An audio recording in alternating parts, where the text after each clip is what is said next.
The girl opened the window, but she saw an old man in the house across the street. An old man with a plastic bag over his head.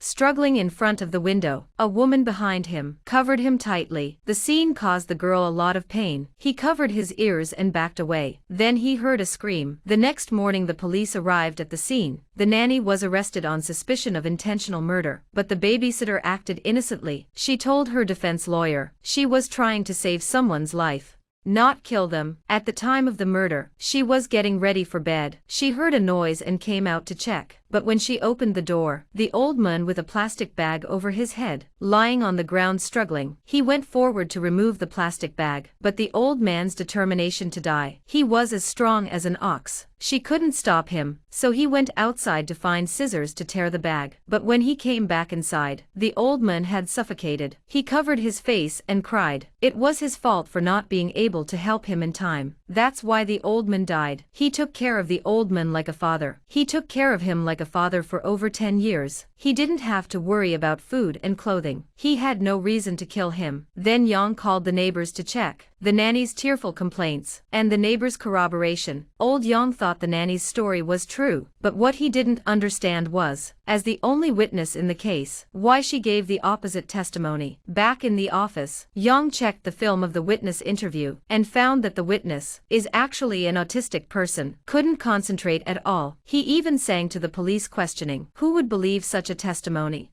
Not worried, Lao Yang. He took the video to a professional doctor for questioning, but the doctor said, although Zhio is autistic, but he has a high IQ. He just looks like he can't concentrate. That's why it's easy to misunderstand. And the prosecutor who questioned him in the video was very professional. There's no coercion, and there's a guardian present. Tomoyo is emotionally stable. That means the best friend's testimony is admissible. The next day, Lao Yang found the nanny again. He asked if he could take a lie detector test. Old Yang watched the nanny's face closely. In fact, he didn't really want to take a lie detector test, but to blow him up. Seeing the nanny's calm reaction, Yang had to look in other directions, looking for stronger evidence to support suicide. Soon the first trial started. The prosecution provided strong evidence based on the autopsy. A man tried to kill himself with a bag. From the time the bag was put over his head to the time he died, it takes about 4 minutes, and many of the fingerprints on the bag were the nanny's. But during this 4-minute period, there were no detectable signs. Attempted to tear the bag open, and the nanny was a middle-aged, able-bodied woman, and the victim was an 80-year-old man. 80-year-old man weighing less than 50 kilos. A middle-aged, able-bodied woman. The chances of not being able to tear the bag are close to zero. The chances of not being able to tear the plastic bag due to the resistance of a weak old man are close to zero. From this, we can infer that the nanny is suspected of intentional murder. As a defense lawyer, Yang took out an academic paper. The paper pointed out that when a person is in respiratory distress, the survival instinct will explode into a powerful force. And this paper was written by the forensic pathologist as a witness. This contradicts his testimony. Then Yang added, suicide with a plastic bag. With plastic bags, usually butane is added to reduce the pain. In the plastic bag used by the victim, butane was also found, and butane packaging was also found at the crime scene. And finally, Yang provided a video of the old man buying butane. Both sides have reached a stalemate in their arguments, and the only breakthrough is Zhio, who is an eyewitness. The dots on the tie. He can tell the exact number with a single glance. He can repeat a text in its entirety after reading it once. Although Jiyu is autistic, but he has exceptional intelligence. He can do maths in seconds. Not only that, his hearing is better than normal. The sound of a clock ticking in the distance, to his ears, it's all just a big noise. But these extraordinary gifts caused her a lot of trouble. One night, he accidentally witnessed a murder. The sudden death of an old man. The nanny was the prime suspect. Because of the lack of evidence, the first trial of the case is deadlocked. As the only witness in the case, Ji Woo is the key person. In order to find a breakthrough, Yang came to the school to look for Ji Yu. He tried to talk to Ji Yu, but Ji Woo was very wary. Before he left, Jiyu's friend told him, to get inside the mind of an autistic person, you have to start with the things they like. So the next day, Yang found Jiyu again. He took out his new riddle book. As expected, Jiyu stopped this time, but he remained vigilant. But Jiyu quietly wrote down the puzzle. At night, on his mobile phone, received a text message. The answer to the daytime puzzle was on it. Yang called Gio happily. They agreed to do a puzzle every day. The next afternoon, Gio would give the answer. In addition to solving the puzzle every day, Yang would treat Gio to a nice meal. When he saw a classmate bullying Gio, he would help her to get rid of them. As time went by, Jiwoo's closed heart gradually opened up. Every day, he would call Yang on time. He would tell him the answer to the riddle. That day, on the way home from school, a friend forced Jiwoo to drink water with worms in it. It turned out that she was being bullied by other students. She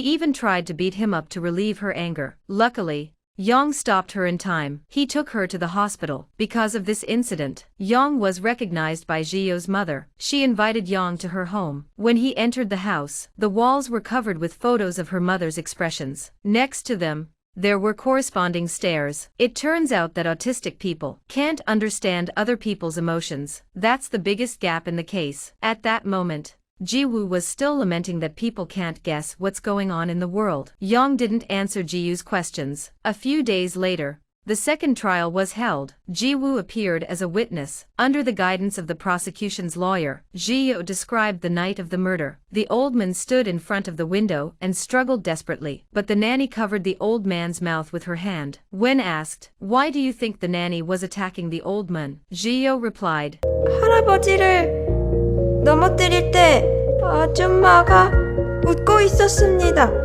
Just when everyone thought the nanny was the murderer, old Yang came out. He prepared 3 photos for Jiwoo to identify. The first was a smile. The second was sadness. Jiwoo hesitated for a moment and gave the answer as a smile. The audience was in an uproar, but Yang went on to say, even a normal person could misjudge the complexity of this expression. For a mentally challenged person, they lack the ability to distinguish. They can only describe what they see but not interpret it. Therefore, his testimony is invalid. Soon the judge gave his verdict. The nanny was acquitted. Young thought the case was over, when he was about to leave, he saw the nanny, with a strange smile, and that person was the son of the deceased. This scene made Yang feel deeply uneasy. After the trial, he investigated. He discovered a brutal truth. The old man was killed by his nanny, but the culprit was the old man's son. It turns out that the old man's son's company, there are financial problems, but the old man was planning to. He wanted to donate all his assets, and the nanny's child is seriously ill, need high medical expenses. So the old man's son, together with the nanny,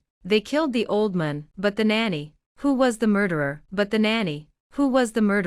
was acquitted by Yang's defense. The truth is that Lao Yang is lost. He was originally a civil rights lawyer specializing in speaking out for the poor, but in order to pay off his father's debt, he had to bow down to the rich and powerful. He specialized in lawsuits for plutocrats. Yang wanted to tell the truth, but as a lawyer, he had to honor his confidentiality. Meanwhile, the released nanny approached Jiwoo. 한 번만 더 어른이를 나불나불 끼고 그래 말하게.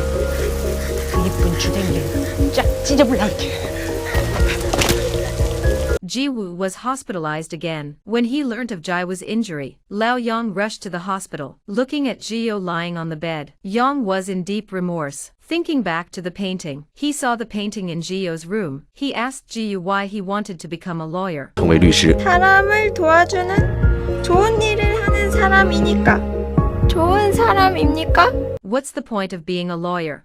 As a defense lawyer, it's his duty to protect the rights of the defense. But he's letting a bad guy go free, letting innocent people get hurt. Yang made a decision while walking down the street. He called the prosecutor, hoping for a second appeal. The next day he went to Gio's house. He hoped that Gio would testify in court again. His mother, who was in love with her daughter, decidedly refused his request. As she watched Yang's departure, Jiwoo offered to testify in court, because he couldn't be a lawyer, but he can be a witness. He wanted everyone to know the truth. Finally, it was time for the last trial. Jiwoo appeared as a witness again. This time, Yang took out a square scarf. He asked Jiwoo how many dots were on it. Jiwoo took one look at it and gave his answer. Then he brought the scarf to the judge for confirmation. He was right on the mark. Everyone was shocked. Afterwards, Lao Yang asked the bailiff standing at the entrance to speak in the smallest voice. The people around him couldn't hear it, but Jia was able to repeat it accurately. The crowd was in an uproar. Old Yang used the two experiments to prove that, although Tomoyo is autistic, but he has superior intelligence and hearing. Lastly,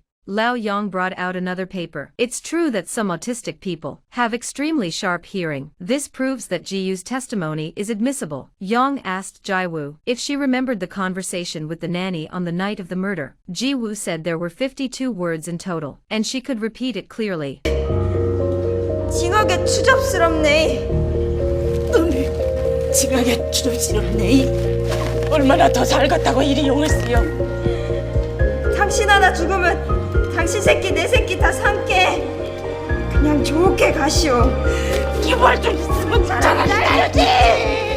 Counted by the shorthand printers at the scene, exactly 52 words. Finally, under Lao Yang's coercion, the nanny confessed to her crime. She confessed to the mastermind behind the crime. In the end, the bad guys were brought to justice. As a defense lawyer, although Lao Yang violated professional ethics, but he truly upholds justice and truth. At the end of the film, Jiyo goes to a special school for children. Lao Yang asks her, "Do you think your classmates are normal? Do you like them?" But Jiwoo said they weren't normal. They were all strange, but that's why I like them, because I don't have to pretend to be normal anymore. Even though Yang can't be a lawyer anymore, but at least, he's found his heart and the meaning of life.